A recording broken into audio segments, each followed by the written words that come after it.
হেই বন্ধুরা, কেমন আছেন আপনারা? নিশ্চয়ই ভালো আছেন। আমিও ভালো আছি। চলে আসলাম বরাবরের মতো, আমি হাবিব, আপনাদের মাঝে একটি নতুন ভিডিও নিয়ে। আমরা অফিস ছুটির পরে কত কষ্ট করে বাড়িতে যাই এটা দেখানোর জন্য। নদীর পাড়ে যেতে আমাদের যুদ্ধ করে যেতে হয়। শুধু যুদ্ধ করলেই না হয় থামা যায়, বাট এখানে যুদ্ধের থেকেও বেশি ভয়ঙ্কর। সামনেই বাইক নিয়ে যারা আসে তারা বাইক দিয়ে রাস্তা ব্লক করে রাখে।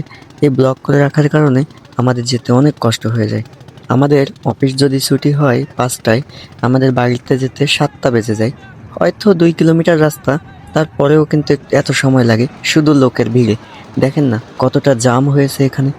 এমনিতেই নদীতে পানি নেই, গাড়ি উঠাইতে এত কষ্ট, তারপরেও আমরা গাড়ি নিয়ে যাই প্রতিদিন। অবশ্যই গাড়ি না নিলেও হয় না, এত টাকা দিয়ে গাড়ি কিনেছি, না নিয়ে যেতে পারলে হয় না, কারণ গাড়িটা রাখবো কোথায়, কি হবে, এই কারণে হাজারো কষ্ট উপেক্ষা করে বাড়ি ফেরার এই উদ্দেশ্যে রওনা হই।